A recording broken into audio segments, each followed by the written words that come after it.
గౌరవనీయ ఉప ముఖ్యమంత్రి ప్రజలందరూ టీవీల దగ్గర చూస్తున్నారు పవన్ కళ్యాణ్ గారు. గౌరవ అధ్యక్షుల వారికి హృదయపూర్వక నమస్కారం. నాకు మాట్లాడే అవకాశం ఇచ్చినందుకు గౌరవ ముఖ్యమంత్రి గారికి మీకు హృదయపూర్వక నమస్కారం.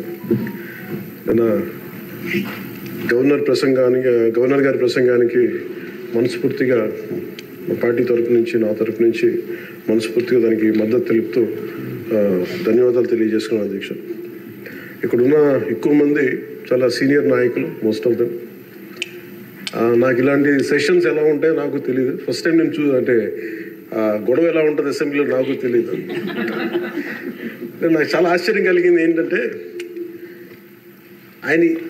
నేను ఇట్లాంటి గొడవలు టీవీల్లో గతంలో తెలంగాణ నరసింహన్ గారు గవర్నర్గా ఉన్నప్పుడు ఉమ్మడి రాష్ట్రం అప్పుడు గొడవలు చూశాను, టీవీలో చూసామని. అట్లీస్ట్ దానికి ఒక కారణం ఉండిందో ఇంకో విభేదించే పరిస్థితులు ఉన్నాయి. ఇక్కడ విభేదించడానికి ఏముందో నాకు తెలియలేదు. నేను అనుకుంటా ఉన్నాను ఇలా ప్రవర్తించచ్చా, ఇలా చేయొచ్చా అంటే ఇది leaders should lead by example కదా. రాష్ట్రానికి ప్రథమ పౌరులైన గవర్నర్ గారు ఇలా ఈ స్థాయిలో ఉండి ఆయన మర్యాదపూర్వకంగా వచ్చి మన బడ్జెట్ని మన రాష్ట్ర విధానాలని ఆయన ప్రవేశపెట్టి మాట్లాడుతూ ఉంటే గౌరవించే విధానం ఇదేనా అని అనిపించింది. సో నేను మనోహర్ గారితో మాట్లాడతాను, మా సహచరులను మన సివిల్ సప్లైస్ మినిస్టర్ గారితో. నా రూల్ బుక్ మేమిద్దరు మాట్లాడుకుంటే rules of procedure and conduct of business in Andhra Pradesh legislative assembly ఏంటి సార్ ఇలాగే మాట్లాడేస్తారంటే దాంట్లో చూపించాను. Chapter 5లో when the house assembles under article 175 176 of the constitution, every member shall maintain the dignity and solemnity of the occasion before, during or after the governor's address and shall not obstruct or interrupt the address in any manner. Maintenance of dignity and solidity at governors address అనేది చాలా స్పష్టంగా ఈ rule బుక్లో ఉంటే మనమే రూల్స్ని implement చేయాల్సిన వాళ్ళం. వారికి సంఖ్యాబలం ఉందా లేదా పక్కన పెడితే every member of this house has a responsibility to follow the rules. మనమే కనుక ఆ రూల్స్ని బ్రేక్ చేస్తే ఇంక మన ప్రజలకి కానీ చూసే వాళ్ళకి ఏం చెప్తాం. నాకు చాలా కాలం క్రితం నేను అప్పుడప్పుడు మనోహర్ గారిని అడుగుతూ ఉంటాను, సార్ అసెంబ్లీలో ఇక్కడ ఏమి గొడవలు జరిగినా ఎందుకు కేసులు పడవని, ఇక్కడ ఏమి మీకు కొట్టుకో, ఇది నేను నాకు చాలా కామన్ మ్యాన్ ఒక ఇష్యూ, ఒక ఇంక్విజిటివ్నెస్. అండ్ నాకు పార్లమెంట్లో గొడవ జరిగినప్పుడు ఏమి అవ్వేంటి ఇబ్బంది పెట్టేస్తారు ఏంటంటే ఇక్కడ అవేమి ఉండవు, ఇక్కడ ఇట్స్ ఫ్రీ ఫర్ ఆల్ అన్నట్టుగా మాట్లాడుతుంది. We have more responsibility. మన మీద రూల్స్ పెట్టలేదు అంటే ఏం కేసులు పెట్టమండి. ఇదే కనుక నిన్న వాళ్ళు చేసిన గొడవే కనుక గవర్నర్ గారి మీద ఆయన సుప్రీంకోర్టు జస్టిస్గా ఉన్నప్పుడు ధైర్యం చేయగలరా, కళ్ళల్లో చూడగలరా?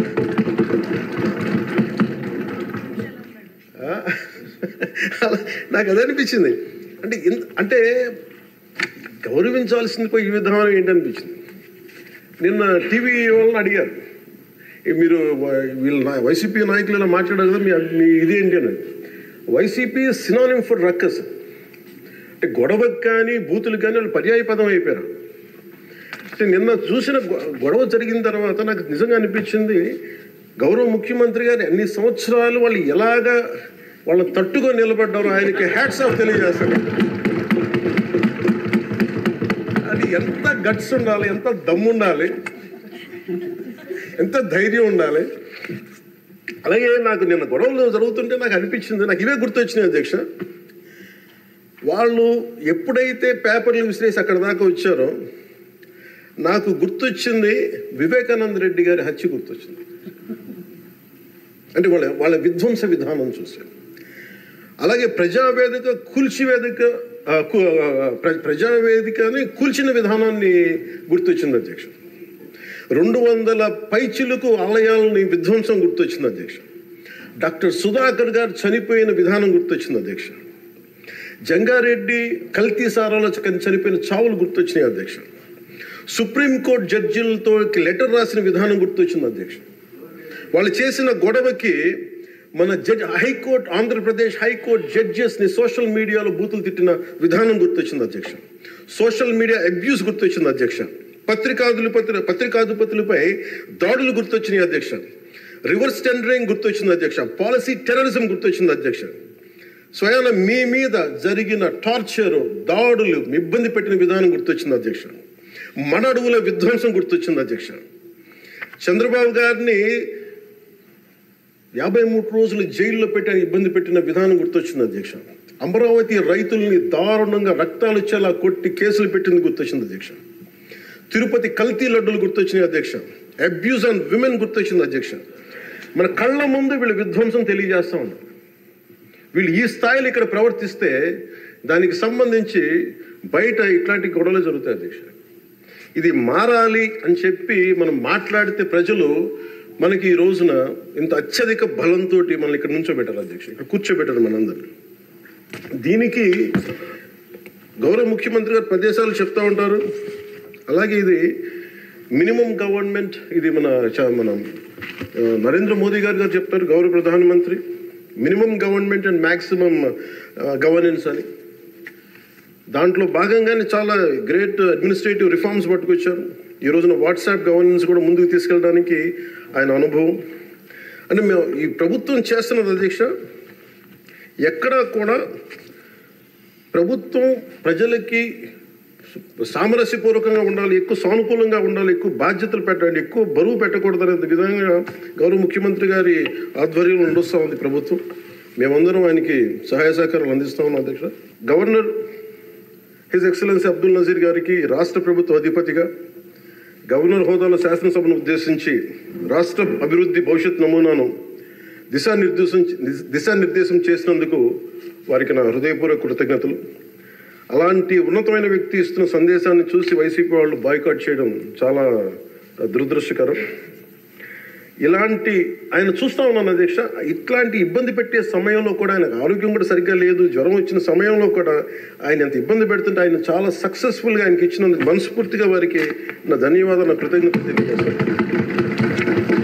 చట్టసభలు దేవాలయాలు లాంటివి రాజ్యాంగాన్ని పరిరక్షించేందుకు 5 కోట్ల ఆంధ్రప్రదేశ్ రాష్ట్ర ప్రజల భవిష్యత్తుని నిర్ణయించే వేదిక ఇది.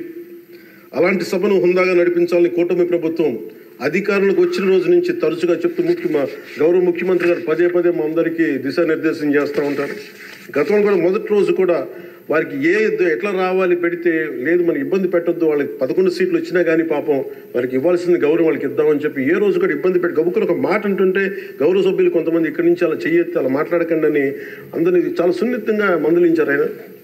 ఇట్లాంటి ఉన్నప్పుడు వాళ్ళు ప్రవర్తించే విధానం చాలా బాధ అనిపించింది. మేమందరం 164 మంది సభ్యులు చాలా బాధ్యతగా వ్యవహరిస్తున్నాం అధ్యక్ష.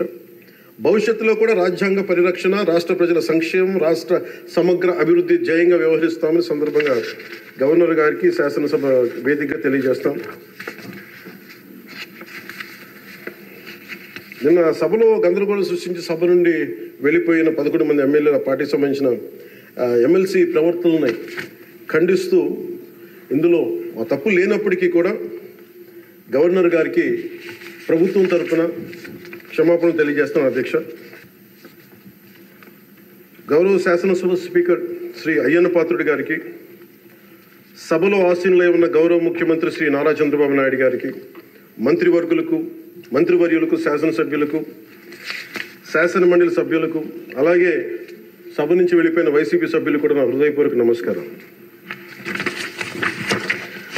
అధ్యక్ష, మేము ఆర్థిక ఇబ్బందులు పడుతున్న రాజధాని ఇచ్చి కూడా రాజధాని నిర్మించుకోలేని రాష్ట్రంలో గత ప్రభుత్వం రాజధానిపై నిర్మాణం దృష్టి పెట్టకుండా 3 ముక్కలాట ఆడింది. అభివృద్ధి కుంటుపడింది, ఆర్థిక స్థిరత్వం కోల్పోయింది.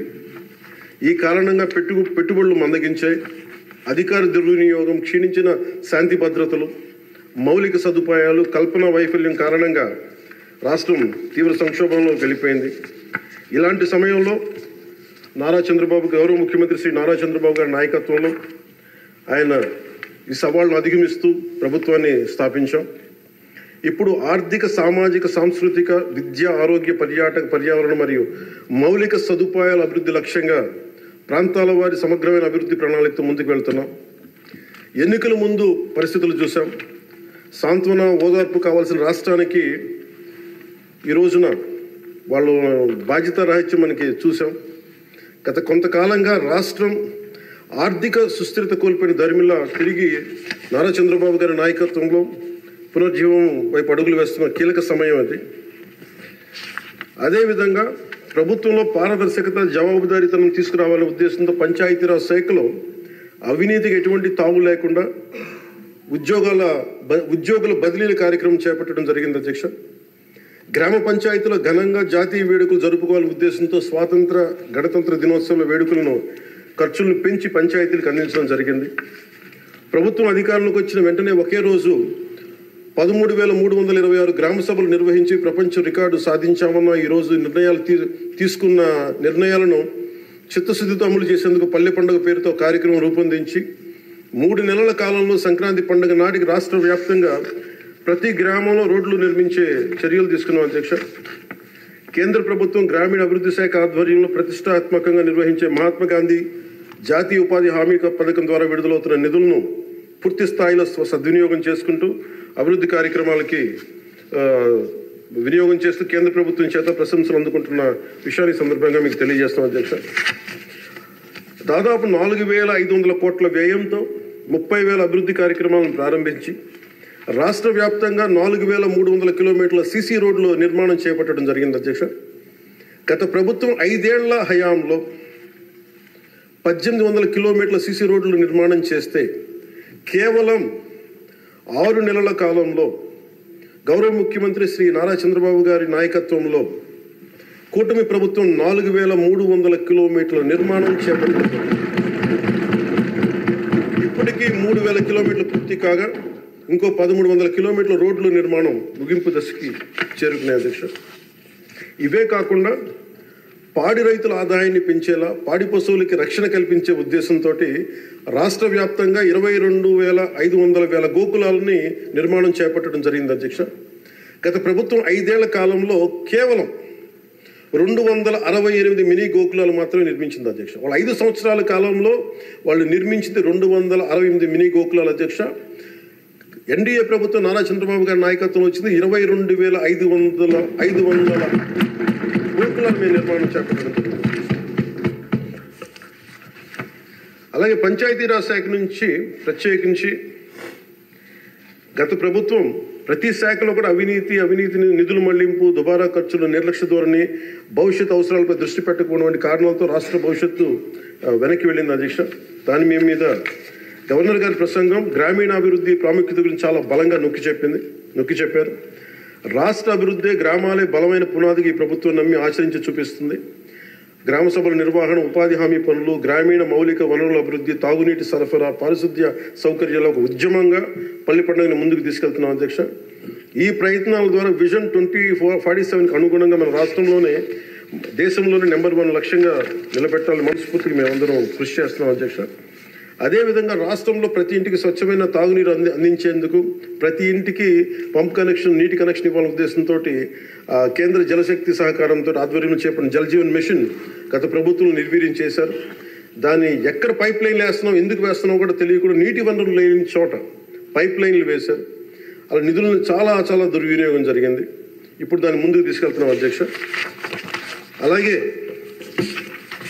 మేము వచ్చినప్పుడు ఎన్నికల సమయంలో కుల గణన మాత్రమే కాదు, యువతలో నైపుణ్య గణన జరగాలని మేమందరం కోరుకున్నాం అధ్యక్ష, గౌరవ ముఖ్యమంత్రి గారి ఆధ్వర్యంలో.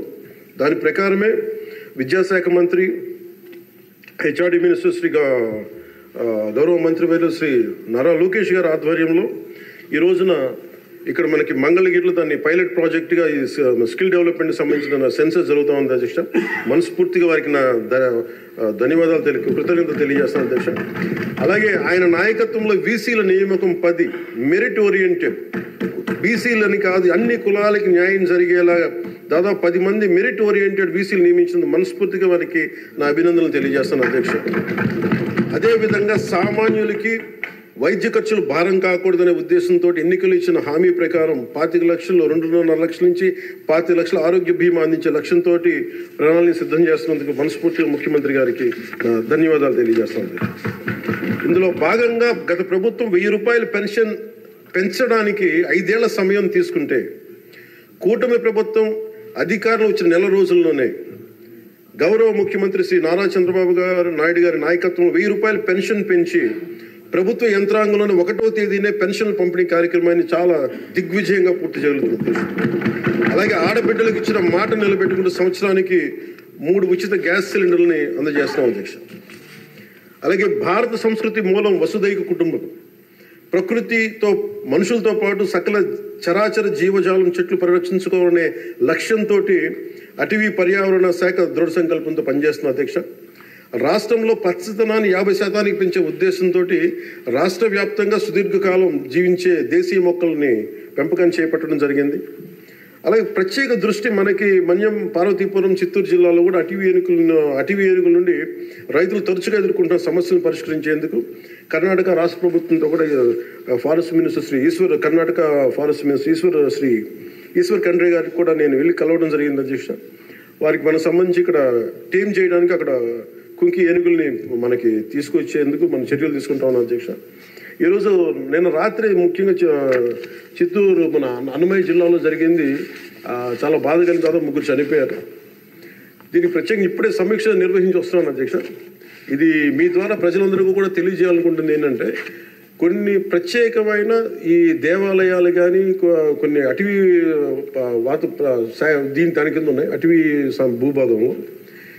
నిన్న జరిగిన ఇన్సిడెంట్ అధ్యక్ష, అది రెగ్యులర్ రూట్ వాళ్ళు వాడలేదు అధ్యక్ష.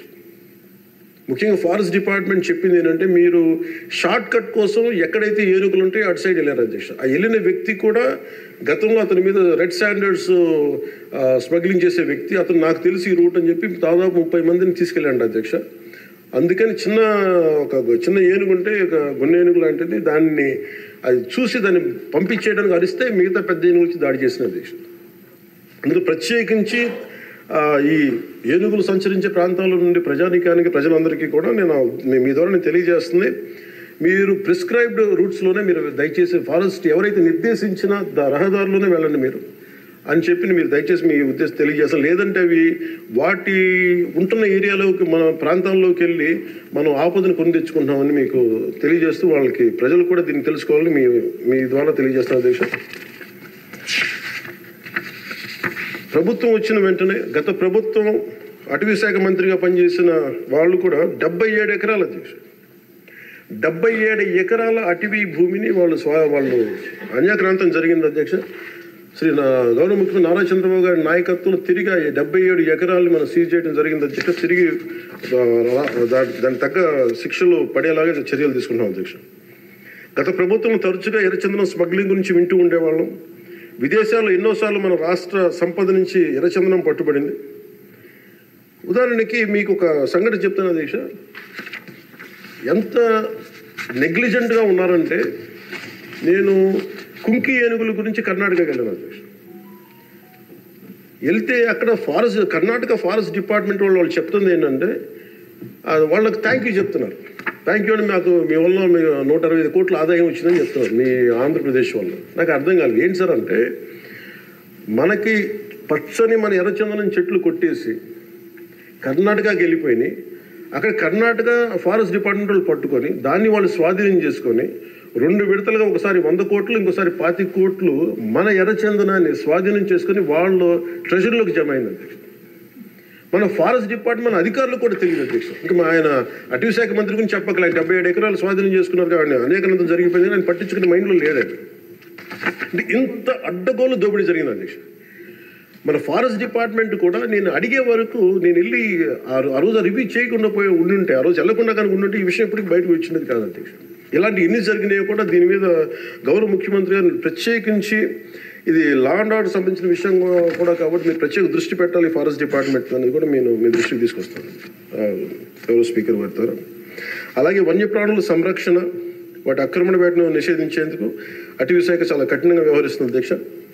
తీర ప్రాంతాలను పరిరక్షించేందుకు మడ అడవుల పెంపకంపై ప్రత్యేక దృష్టి పెట్టడం జరిగింది.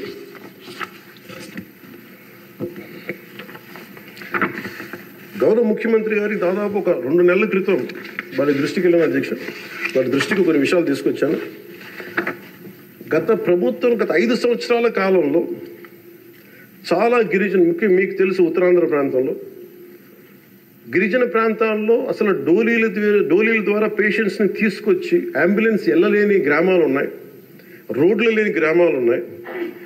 చాలామంది మనకి న్యూస్ పేపర్లో మనకి న్యూస్ వచ్చేది, డోరీల ద్వారా తీసుకొచ్చి వాళ్ళు ఇబ్బంది పడే విధానం, దారిలోనే వాళ్ళకి డెలివరీ అయిపోయే పరిస్థితి, చాలా ప్రమాదకరమైన పరిస్థితులు ఉంటే గౌరవ ముఖ్యమంత్రి గారు అపాయింట్మెంట్ తీసుకుని ఒకసారి చెప్పాను, సార్ మన దగ్గర ఆర్థిక పరిస్థితి అన్నీ తెలిసి కూడా నేను ఆయన ఒత్తిడి పెట్టడానికి వెళ్ళాను. సార్ మీరు ఇట్లా ఉంది పరిస్థితి అంటే ఆయన అడ్మినిస్ట్రేటివ్ శాంక్షన్ ఒక 35 కోట్ల ఆ రోజున పెద్ద మనసుతో ఇచ్చారు అధ్యక్ష. ఆ తర్వాత అలాగే మన కేంద్రంలో కొన్ని స్కీమ్స్ ఉన్నాయి, వాటన్నిటి ద్వారా తీసుకెళ్లి ముందు రోడ్లు వేస్తే అధ్యక్ష ఈ రోజున ఇది మీ దృష్టికి తీసుకొస్తున్నాం ప్రజలందరికీ మీ ద్వారా. రహదారి నిర్మాణంతో ఇన్ని 7 దశాబ్దాల కాలంలో సార్ తొలిసారిగా అంబులెన్స్ కూత విన్న గిరిజన గ్రామం పొలంగూడ అధ్యక్ష.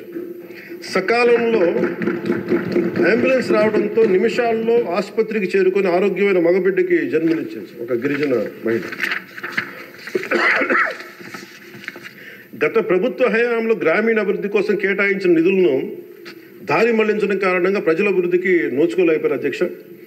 కానీ గత ప్రభుత్వ తప్పిదాలను సరిచేస్తూ అధికారులకు వచ్చిన రోజు నుండి గ్రామీణ అభివృద్ధి లక్ష్యంగా వికసిత్ భారతంలో ఏ ఒక్క గ్రామం కూడా అభివృద్ధికి మన స్వర్ణాంధ్ర ఉండే ఏ గ్రామం కూడా అభివృద్ధికి దూరం కాకూడదు అన్న సంకల్పంతో గౌరవ ముఖ్యమంత్రి శ్రీ నారా చంద్రబాబు నాయుడు గారి నేతృత్వంలో రాష్ట్ర ప్రభుత్వం కృత నిశ్చయంతో పనిచేస్తున్న అధ్యక్ష. గిరిజన గ్రామాలు, కొండ ప్రాంతాల్లో డోలీ మోతలు ఈ ముగింపు పలికే దిశగా ఆంధ్రప్రదేశ్ ప్రభుత్వం పంచాయతీరాజ్ గ్రామీణాభివృద్ధి శాఖ ఆధ్వర్యంలో చేపట్టిన మౌలిక సదుపాయాల కల్పనలో భాగంగా శ్రీకాకుళం జిల్లా కుత్తూరు మండలం గుట్టుపల్లి నుండి పొలంగూడ వరకు నూతన బీటీ రోడ్డు నిర్మాణం కొరకు మహాత్మా గాంధీ జాతీయ ఉపాధి హామీ పథకం కింద 21-22 ఆర్థిక సంవత్సరంలో మంజూరు చేయడం జరిగింది అధ్యక్ష. దీనిని సీతంపేట గిరిజన సంక్షేమ ఇంజనీరింగ్ డిపార్ట్మెంట్ ఏజెన్సీ పని పూర్తి చేయాల్సి ఉంది.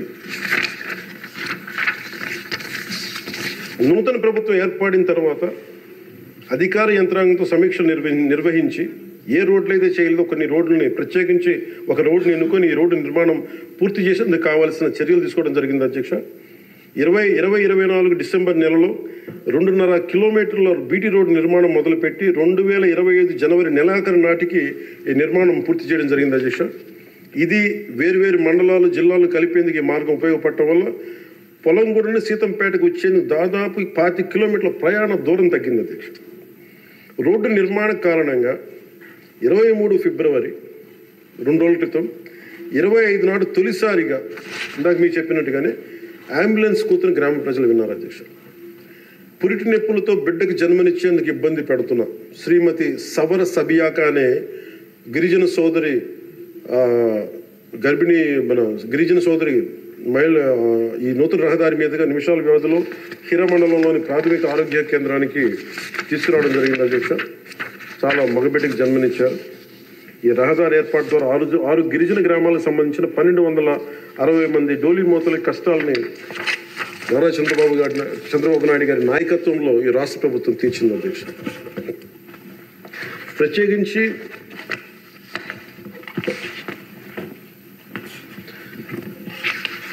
ప్రధానమంత్రి గారికి ప్రత్యేక ధన్యవాదాలు మనందరికీ తెలియజేయాల్సిన, గౌరవ సభ్యులందరికీ తెలియజేయాల్సిన బాధ్యత ఉంది.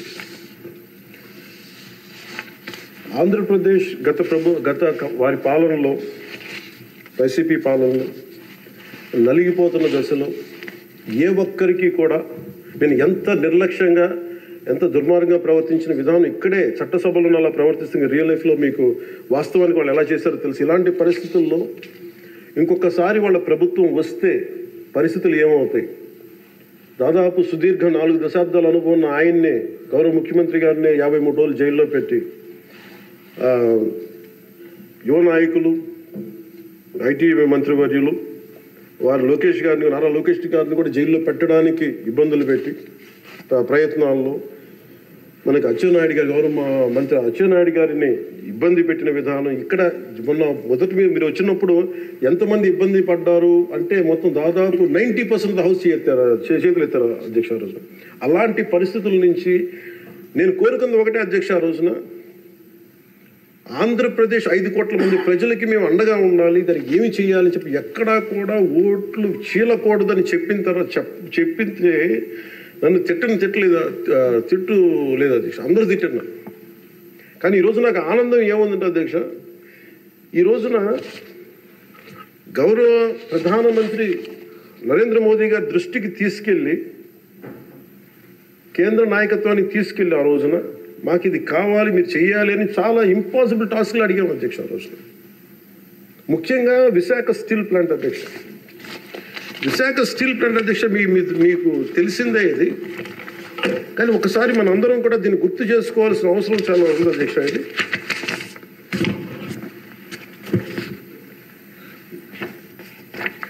1966 అక్టోబర్లో విశాఖ ఉక్కు ఆంధ్రుల హక్కు అనే నినాదంతో రాష్ట్ర వ్యాప్తంగా ఉద్యమం మొదలైంది.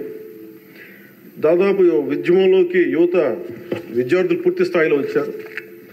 1966 నవంబర్ 1వ తేదీన రాష్ట్ర వ్యాప్తంగా నిరసనలు చేపట్టారు. లాఠీ చార్జీలు, కాల్పుల్లో 32 మంది చనిపోయారు అధ్యక్ష. వీటిలో ఒక బిగ్ లిస్ట్ ఉంది అధ్యక్ష, 32 పేర్లు.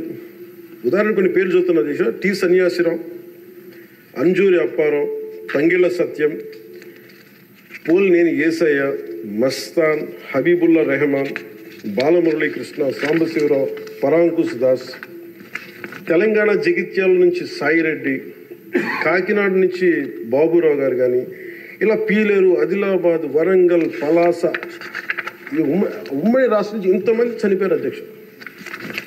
ఇది ఒక ఇంపాసిబుల్ టాస్క్ అధ్యక్ష. దీనిని ప్రైవేటీకరణ జరిగిపోతుంది అని అంటే ఎంత బలమైన ఇబ్బందులు పెట్టారంటే అధ్యక్ష. ఆ రోజున వీళ్ళు ఈ రోజున కూర్చోబెట్టి వీళ్ళు చాలా ఎక్కువ మాట్లాడుతూ ఉన్నారు. వీళ్ళు ఆ రోజున 21 జనవరి 27న విశాఖ ఉక్కు పరిశ్రమలో పెట్టుబడుల ఉపసంహరణ డిస్ఇన్వెస్ట్మెంట్ కేంద్రం ప్రకటన చేశారు అధ్యక్ష. ఆ రోజున వీళ్ళు మద్దతు పలికారు అధ్యక్ష. వైసీపీ నాయకులు మద్దతు పలకటమే కాకుండా వాళ్ళు కూర్చొని మమ్మల్ని అందరినీ ఇరకాటంలో పెట్టాలని. అలాంటి పరిస్థితుల్లో నేను మా నాయకులు మనోహర్ గారు వెళ్ళాం అధ్యక్ష ఢిల్లీకి. వెళ్ళి ఇక్కడ సభ జరిగింది. సభ జరిగితే మేము ఆ రోజున కేంద్ర మంత్రి, హోంమంత్రి శ్రీ అమిత్ షా గారిని కలిసాం అధ్యక్ష. ఉక్కు ప్రైవేటీకరణపై నిర్ణయం మీరు పునరాలోచించుకోమని చెప్పాము అధ్యక్ష. ఒకటే చెప్పాము అధ్యక్ష, ఈ రోజున ఇంతమంది చనిపోయారు, దాదాపు 32 మంది. మా ఆంధ్రప్రదేశ్లో తెలంగాణకి తెలంగాణ అన్న భావం ఉంటుంది. మా ఆంధ్రప్రదేశ్కి దురదృష్టం ఏంటో దౌర్భాగ్యం తెలియదు. మాకు ఎప్పుడు కులాల భావం తప్ప మేము ఆంధ్రులు అనే భావన మాకు లేదు. ఒకే ఒక్క చోట ఆంధ్రులు అనే భావం ఎక్కడ వస్తుందంటే విశాఖ స్టీల్ ప్లాంట్ ఒక్క దగ్గరే ఆంధ్రులు అనే హక్కు భావన వస్తుంది. అంటే మేము అది నేను చాలాసార్లు అనుకుంటూ ఉంటాను అధ్యక్ష, ఎందుకు విశాఖ ఉక్కు అనుకనే ప్రతి ఒక్కరికి ఒక ఏకత ఉంటుంది. దాంట్లో ఐడెంటిటీ ఎందుకు ఉంటుందని ఆలోచిస్తే అధ్యక్ష 32 మంది యువకుల బలిదానం, దాని శక్తి దానికి ఉంటుంది అధ్యక్ష. అది కదిపేస్తుంది. అలాంటిది నేను ఒకటే చెప్పాను, మేము వెళ్ళి సార్ ఇది కనుక మీరు చేయగలిగితే అది ఎవరి చేతుల్లో లేదు, అది మీరు పెద్ద మనసుతో ఆలోచించి డిస్ఇన్వెస్ట్మెంట్ చేయమంటే వాళ్ళు ఒకటి చెప్పారు అధ్యక్ష. మేము గతంలో మీరు ఈ మినీరత్న కంపెనీ ఉంది అధ్యక్ష, దానికి డ్రెడ్జింగ్ కార్పొరేషన్ ఆఫ్ ఇండియా అని, దాన్ని తీసుకోగలిగే కానీ దీన్ని తీసుకోలేమని చెప్పి మాకు కూడా ఏం చెప్పారంటే అధ్యక్ష, ఇది ఇంపాసిబుల్ అన్నట్టుగానే చెప్పారు అధ్యక్ష ఆ రోజున. కానీ నేను 2 చేతులు జోడించి మా ప్రయత్నం మేము చేశాం అధ్యక్ష. అదృష్టవశాత్తు గౌరవ ముఖ్యమంత్రి గారు ముందుకు తీసుకెళ్లారు అధ్యక్ష. ఈ ప్రపోజల్ని చాలా బలంగా తీసుకెళ్లారు ఆయన. అదే ప్రభుత్వం నిన్న అంత గొడవ చేసిన నాయకులు నిన్న వాళ్ళు ఏం చేశారంటే అధ్యక్ష, గతంలో దానిని స్టీల్ ప్లాంట్ని ప్లాట్గా ముక్కలేసి అమ్ముకోవడానికి సిద్ధపడిపోయారు అధ్యక్ష. Really it's a shame. నేను మొన్న స్టీల్ ప్లాంట్ సంఘాల నాయకులు నా దగ్గరికి వస్తే అడిగాను, ఆ రోజున మీరు అంత గోల చేశారు కదా, మీరు మేము ఉన్నప్పుడే ఇంత గోల చేస్తారు, గౌరవ ముఖ్యమంత్రి గారు ఉన్నప్పుడే ఇంత మీరు చాలా ప్రజాస్వామ్యం ఇంత గోల చేస్తారు, ఆ రోజు అతను ఉంటే ఒక్కళ్ళు నోరెత్తపరేంటే కొడతారని భయమా మీకు అన్నాడు కామ్ను. అంటే ఇలాంటి పరిస్థితుల నుంచి ఈ రోజున మన స్టీల్ ప్లాంట్కి డిస్ఇన్వెస్ట్మెంట్ని ఆపి తిరిగి పెట్టుబడులు తీసుకొచ్చినందుకు మన భారతదేశ ప్రధానమంత్రి శ్రీ నరేంద్ర మోదీ గారికి ప్రత్యేక ధన్యవాదాలు తెలుపుతున్నాను.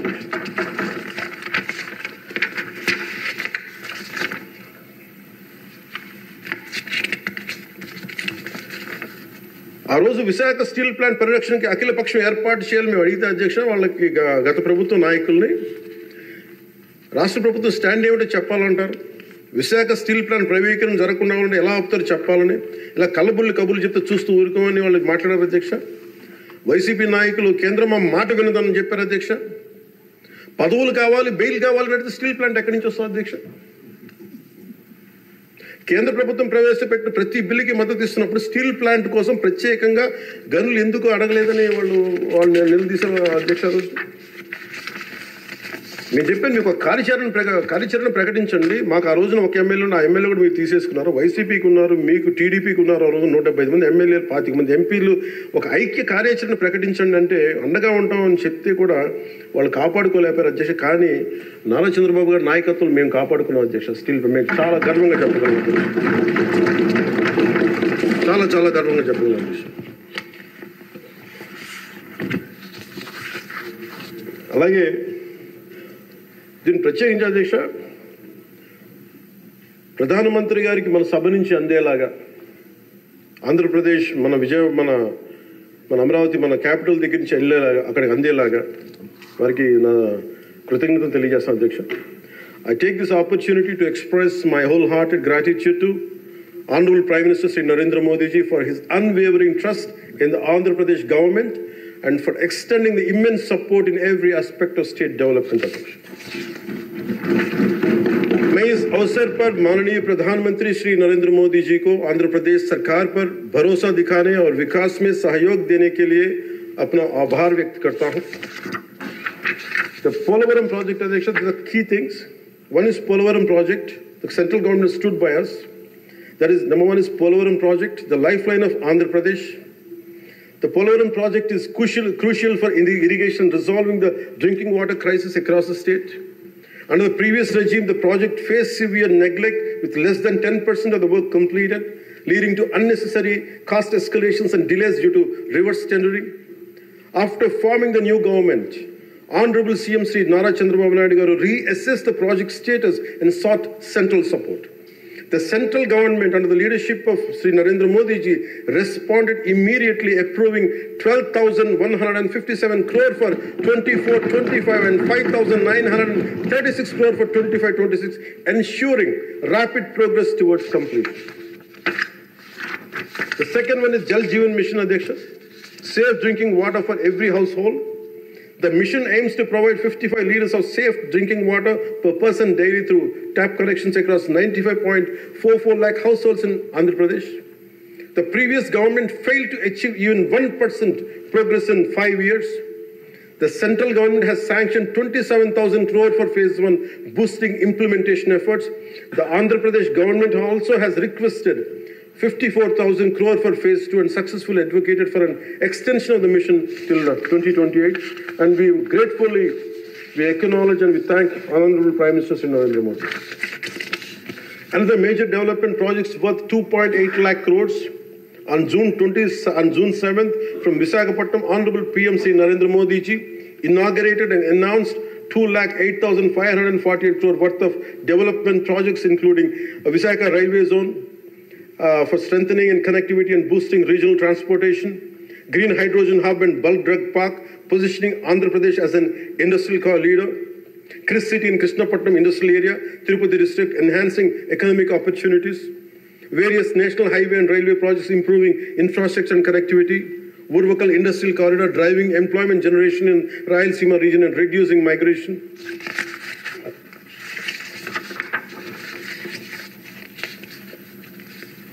Visakha steel plant, as I said, sir, it holds a very great emotional connection. I'm grateful to Honorable PM for understanding and allocating funds for additional supporting, increasing its financial support from 620 crore to 8,620 crores for 24-25 and 3,295 crore for 25 and 26, ensuring its revival and profitability. We're grateful to Honorable PM Narendra Modi.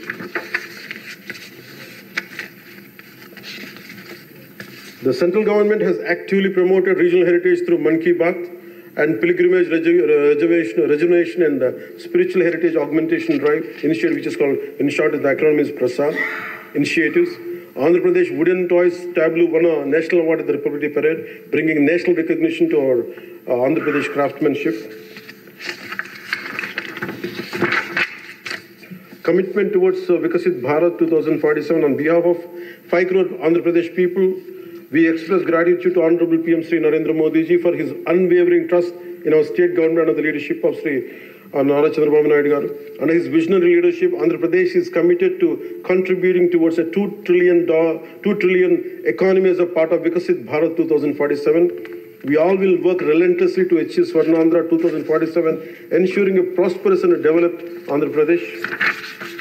Employment generation through Narega, the central government has allocated 5,621 crore under wage component and 3,233 crore under material component through Narega, which has generated 22.04 crore working days and provided employment to 73.27 lakh laborers. Ensured 100 days of assured employment for 3.23 lakh families. Development of Amaravati and building a world-class capital. The YCP government neglected the construction of Amaravati and misused and diverted central funds, leading to uncertainty and loss of investor confidence. Due to the lack of stable government and clear policies, many international companies refrain from investing in Andhra Pradesh. The newly formed NDA government is committed to developing Amaravati as a world-class capital under the leadership of Sri Nara Chandrababu Naidu garu. So for this, central government has sanctioned 15,000 crore and assured continued support for timely completion of the capital. This will not only accelerate the state's growth, but also attract top global companies, creating a strong and economic and industrial ecosystem in the state of AP.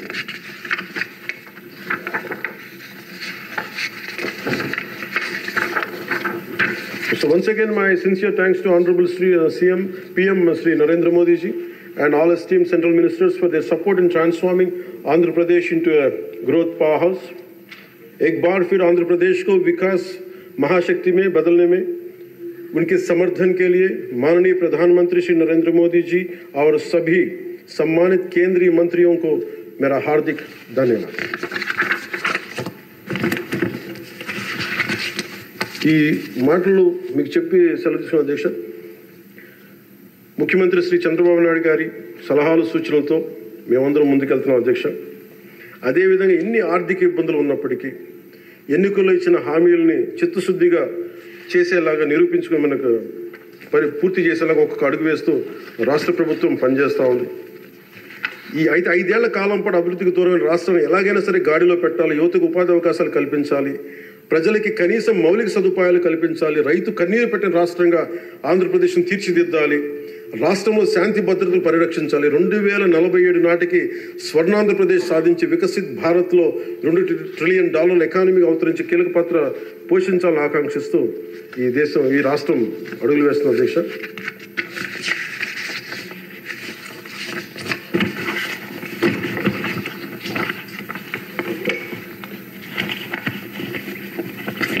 చాలా నలిగి వచ్చాము అధ్యక్ష. మీ మీద కూడా కేసులు పడ్డాయి, మిమ్మల్ని కూడా ఇబ్బంది పెట్టారు. ఇలాంటి సమయంలో one caution all of us, వ్యక్తిగతంగా నేను తీసుకున్న అధ్యక్ష, నా పార్టీ వ్యక్తులు కూడా చెప్తా ఉన్నాను, ఇది ప్రజలకు కూడా తెలియజేస్తాం. గత 5 సంవత్సరాల కాలం నలిగిపోయాం అధ్యక్ష. మేమందరం గౌరవ ముఖ్యమంత్రి గారు ఎంత నలిగిపోయారు మనందరికీ తెలుసు. ఎంత ఇబ్బంది పడ్డారు, ఇంట్లోంచి ఆడవాళ్ళు బయటికి రావాలంటే ఇబ్బంది పడ్డారు, రాష్ట్రంలో నవ్వు లేదు, భయాలు ఉన్నాయి.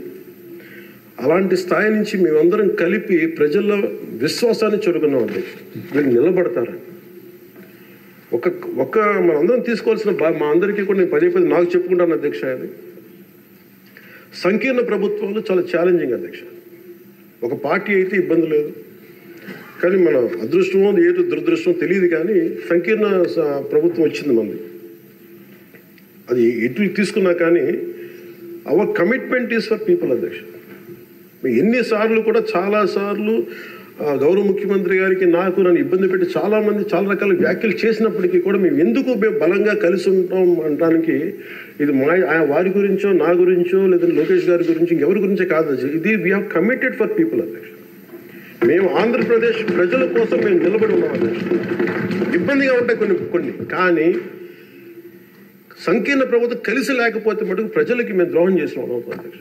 ఎట్టి పరిస్థితుల్లో కూడా అధ్యక్ష మేము మీకు మాటిస్తున్నాం, ప్రజలకు మేము మీ ద్వారా మాటిస్తున్నాం.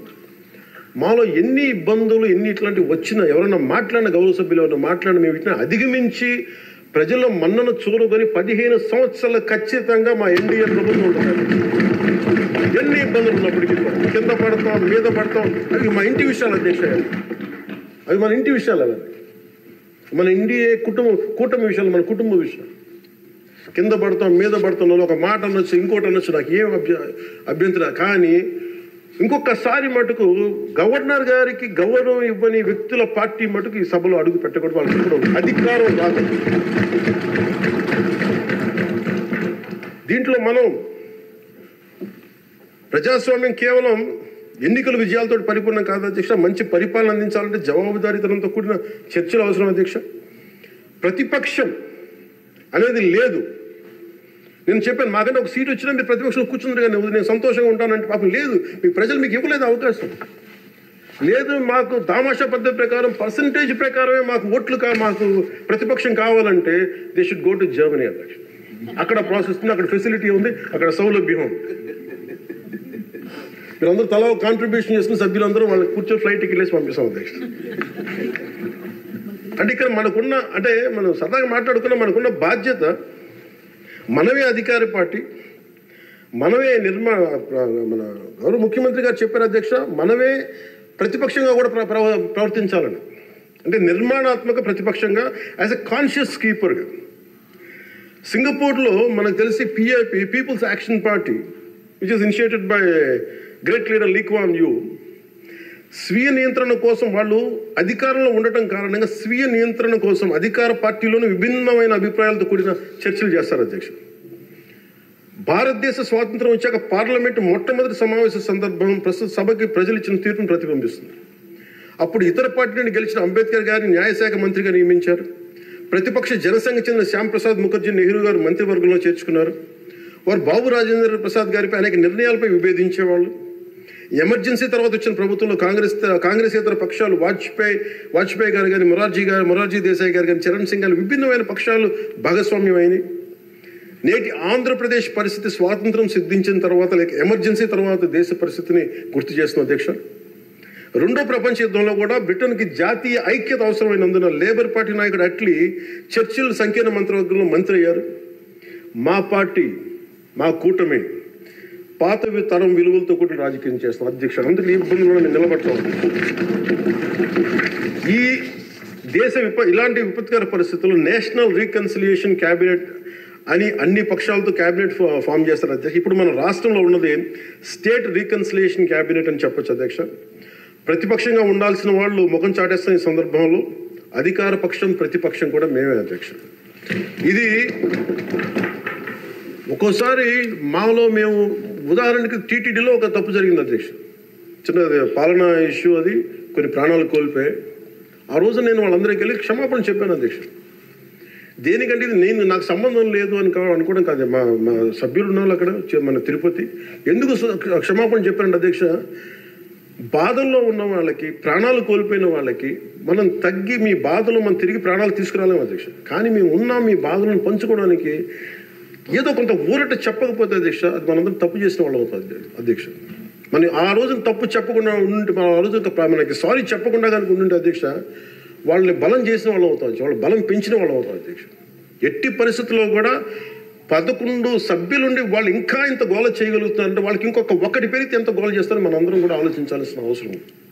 సో మన విభేదాలు విభేదాలు ఉంటాయి. ఒక తల్లికి పుట్టిన బిడ్డలకి విభేదాలు ఉంటాయి. మనందరం ఇప్పుడు రకరకాల పార్టీల నుంచి వచ్చాం, రకరకాల పరిస్థితులు. కానీ మనందరం కమిట్మెంట్ ఫర్ ఏ వికసిత ఆంధ్రప్రదేశ్, స్వర్ణ ఆంధ్రప్రదేశ్. గౌరవ ముఖ్యమంత్రి గారు ఎందుకు నాకు అంత గౌరవం అంటే, ఒక పార్టీ నడపడం ఎంత కష్టం నాకు తెలుసు అధ్యక్ష. 4 దశాబ్దాల నుంచి నేను ఒకవైపు ఆయన చంపి ఆయన ఇబ్బంది పెడతా ఉంటాను. సార్ నాకు ఇది కావాలి, మాకు డబ్బులు ఇవ్వండి. డబ్బులు నా కోసం కాదు, నేను అడిగేది ఏం అడుగుతాను, రోడ్లు కావాలని అడుగుతాం. లేదంటే గౌరవ సభ్యులందరూ నాకు రోజు మాకు మా పంచాయతీలో రోడ్లు ఈ ఇబ్బందులు ఉన్నాయంటే ఫైనల్గా మళ్ళీ నేను వెళ్ళి ముఖ్యమంత్రి గారే చేయి చేస్తాను. ఆయనేమో పయ్యావుల కేశవ్ గారి వైపు చూస్తారు. ఉదాహరణ మీకు ప్రతిసారి ఇబ్బంది ఉంటుంది అధ్యక్ష. కానీ వీటన్ని అధిగమించాలంటే we have to show hour collective commitment and leadership to the state of Andhra Pradesh and to it's people. That is very essential from ఇది మనం. ఎందుకంటే ప్రతిసారి బ్యూరోక్రాట్స్ కూడా మనం బలంగా ఉంటేనే బ్యూరోక్రసీ కూడా చాలా బలంగా పనిచేస్తుంది అధ్యక్ష. అందుకే బ్యూరోక్రసీ కూడా కూర్చోబెట్టి వాళ్ళు వింటలేదు అనడానికి వీళ్ళు ఉండరేమో అని అనుకుంటే మటుకు వాళ్ళు కూడా వదిలేస్తారు. అందుకే మన commitment for people should be very strong and should be have to show hour great resilience. అందుకే మనందరం కూడా ఇబ్బందులు ఉన్నా కానీ ఒక మాట అనుకుందాం, చేద్దాం, కానీ మన commitment for people should not waiver, not even inch. That's what I believe in అధ్యక్ష.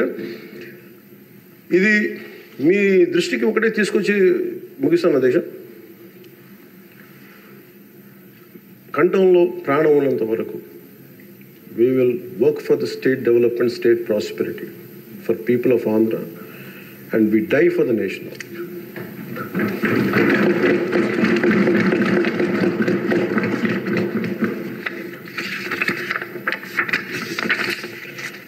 మరోమారు గౌరవ స్పీకర్ గారి ద్వారా గవర్నర్ గారికి మనస్ఫూర్తిగా ధన్యవాదాలు తెలియజేస్తూ ఎప్పటికప్పుడు మీ సలహాలు సూచనలు అందిస్తూ ప్రభుత్వం నుంచి మంచి పరిపాలన అందించేందుకు సహకరిస్తానని ఆశిస్తున్నాను.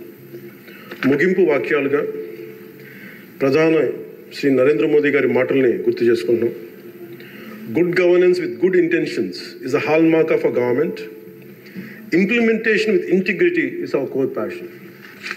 అండ్ ఈ మాటలు చెప్పి ముగిస్తాను అధ్యక్ష. నాకు అవకాశం ఇచ్చిన గౌరవ స్పీకర్ గారికి, అలాగే గౌరవ ముఖ్యమంత్రి గారికి, గౌరవ సభ్యులందరికీ, పేరు పేరు అందరికీ, మంత్రివర్యులందరికీ నా ధన్యవాదాలు తెలియజేస్తాను.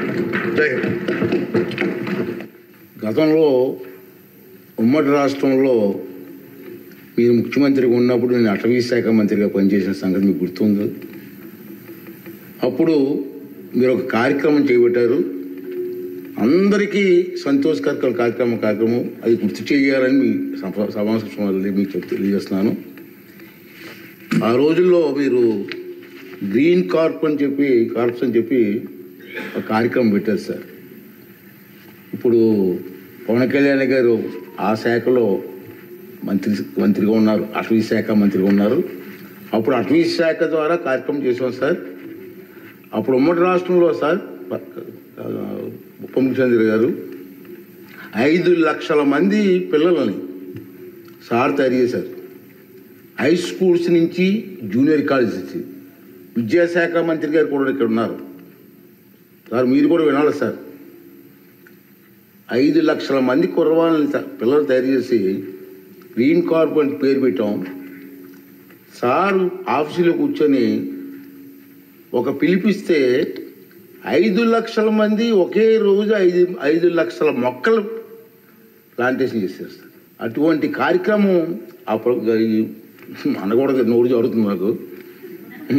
ఈ ప్రభుత్వం వచ్చిన తర్వాత కనుమరుగైపోయింది సార్. మళ్ళీ ఒకసారి విద్యాశాఖ మంత్రి గారు, మీరు ముఖ్యమంత్రి గారు ఆలోచన చేసి ఆ కార్యక్రమం పెట్టండి సార్. చిన్నపిల్లలు 10th క్లాస్ ఇంటర్మీడియట్ పిల్లలు మొక్కలు నాటే కార్యక్రమాల్లో పర్యావరణం మీద అవగాహన వచ్చే కార్యక్రమం మంచి కార్యక్రమం సార్. దాన్ని మళ్ళీ రివైజ్ చేస్తే బాగుంటుందని చెప్పి నా ఆలోచన సార్.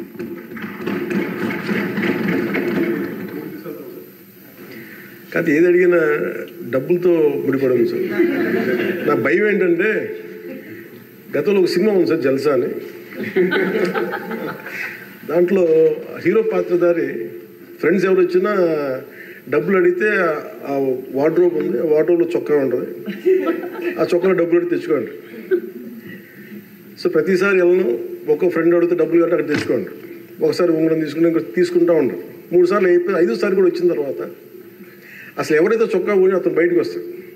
ఏముంది ఆ చొక్కా దాంట్లో బొక్క తప్ప ఏముంది దాంట్లో. మాకు ఇబ్బంది ఏముందండి అధ్యక్ష. ఇది మేము ఏదన్నా అడుగుదామంటే వీళ్ళు ఖజానాన్ని లూటీ చేసి వెళ్ళిపోయారు అధ్యక్ష. వాళ్ళు ఎందుకు ఫేస్ చేయలేకపోతున్నారంటే మన మీద కోపం కాదు, మనల్ని ఫేస్ చేయలేక, మన ద్వారా ప్రజల్ని ఫేస్ చేయలేక. సో మాకు ఉన్న నమ్మకం ఏంటంటే గతంలో కూడా మీరు తీసుకొచ్చింది గౌరవ ముఖ్యమంత్రి చెప్పారు అధ్యక్ష, హరితవనం అది మేము తిరిగి రివైవ్ చేస్తాం అధ్యక్ష. ఈసారి ఒక యూనిక్ సొల్యూషన్తో పట్టుకుంటాం. మనకి మొక్కలకు కానీ వీటికి దేనికి సంబంధించిన సరే మన ముఖ్యమంత్రి మీరు కంప్లీట్ సొల్యూషన్స్ అంటే మీరు ఏమనుకున్నారని చెప్పి మీరు గౌరవ అధ్యక్షులు గారు చెప్పింది దీన్ని ఖచ్చితంగా ముందుకు తీసుకెళ్తాం అధ్యక్ష. దీన్ని నాకు భయం ఏంటి, కొత్త ప్రపోజల్ తీసుకెళ్తే మీరు ఎకనామిక్ సొల్యూషన్ కూడా ఒక ఫైనాన్షియల్ వే అవుట్ కూడా పట్టుకొచ్చి నాకు చెప్పండి తప్ప మొత్తం కూర్చొని నమ్మి డమ్ చేయకుండా ఉంది. అందువల్ల మీరు చెప్పింది మేము ఎట్లా దాన్ని ముందుకు తీసుకెళ్ళాలని మేము ఆలోచించి వారి దృష్టికి తీసుకెళ్ళి ఇది ఖచ్చితంగా దాన్ని ముందుకు తీసుకెళ్తాం అధ్యక్ష. మీరు చెప్పింది ఒక 10 times ఎక్కువ చేస్తాం అధ్యక్ష. మీరు 5 అన్నారు, మేము 50 లక్షలు చేస్తాం. అది ఏదో నాటేసి వెళ్ళిపోవడం కాదు అధ్యక్ష, దాన్ని తిరిగి తీసుకొచ్చి. ఎందుకంటే మాకు ముఖ్యమంత్రి గారు మాకు చాలా క్లియర్ కట్ ఇది ఇచ్చారు అధ్యక్ష, 50% గ్రీన్ కవర్ కావాలనేది. మనం వెళ్ళే లోపు మనకి నెక్స్ట్ ఎన్నికలు వచ్చే లోపు మేము దాన్ని ఖచ్చితంగా దాన్ని పూర్తి చేస్తాం అధ్యక్ష. This our commitment.